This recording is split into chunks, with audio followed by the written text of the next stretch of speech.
তারা ধর্মকে নিয়ে ব্যবসা করতে চায়। আর পরিষ্কার স্পষ্ট কথা আমি কয়েকদিন আগে বলেছিলাম যে যারা এই ধর্ম ব্যবসায়ী তারা ধার্মিক নয়, আর ধার্মিক তারাই যারা ধর্মভীরু এবং যারা আল্লাহকে ভয় করে। বন্ধুরা আমার, আমি আজকের মাননীয় সভাপতি এবং মাননীয় প্রধান অতিথির দৃষ্টি আকর্ষণ করে বলতে চাই, আমার এলাকায় বীরশ্রেষ্ঠ ক্যাপ্টেন মহিউদ্দিন জাহাঙ্গীর সাহেব শায়িত রয়েছেন। 1971 সালের 14 ডিসেম্বর উনি রাজাকারদের দ্বারা নিহত হয়েছেন, পাকিস্তানি সেনাবাহিনীর দ্বারা নিহত হন নাই।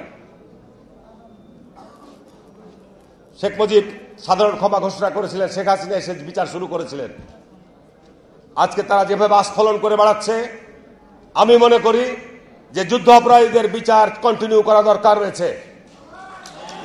কারণ তারা এই কিছুক্ষণ আগে আমার বক্তা বলে গেলেন যে স্বাধীনতার উষা লগ্নে বহু পতিত মুক্তিযোদ্ধাকে তারা নির্মমভাবে হত্যা করেছে, এটা সঠিক।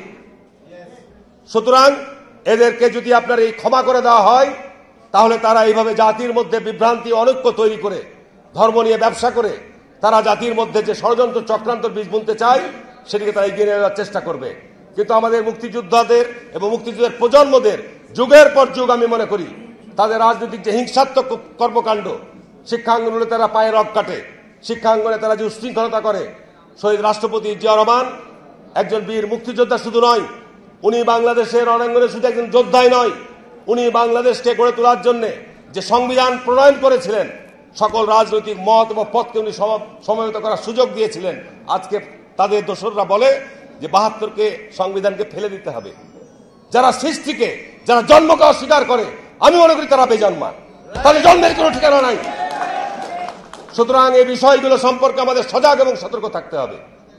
আমাদের নতুন প্রজন্মের ছেলেদের মধ্যে তাদের এই ধরনের কর্মকাণ্ডের ব্যাপারে আমাদের আরো বেশি এই মুক্তিযোদ্ধা এবং মুক্তিযোদ্ধার প্রজন্মদেরকে আরো বেশি সজাগ এবং সতর্ক থাকতে হবে। আপনারা নিশ্চয়ই লক্ষ্য করেছেন, এই কিছুদিন আগে এই 5ই আগস্টের পর হিন্দুদের সবচেয়ে বড় ধর্মীয় উৎসব দুর্গাপূজা অনুষ্ঠিত হয়েছে। সেখানে বহু জায়গায় আমি আজ জামাত ইসলামের সাথে যে কোনো ডিবেট করতে চাই, কত বড় তাদের আলেমরা রয়েছে, কোরআনের এবং হাদিসের কোন ব্যাখ্যায় রয়েছে যে আপনার পূজা মণ্ডপ পরিদর্শন করে গিয়ে আলেম ওলামাদের বেশ ধারণ করে সেখানে কি আপনি গীতা পাঠ করবেন? এই যে আপনাদের কোন ইসলামিক আইনের মধ্যে, ইসলামিক দর্শনের মধ্যে রয়েছেন, সূরা কাফিরুনের তাফসীরের মধ্যে ওই জায়গায় কোন একজন আলেম ওলামাদের দরবার মানুষের যাওয়া নিষিদ্ধ। তার কারণ জমিনের মধ্যে সবচাইতে বড় আপনার শিরকি পূজা হয় আপনার দুর্গাপূজা।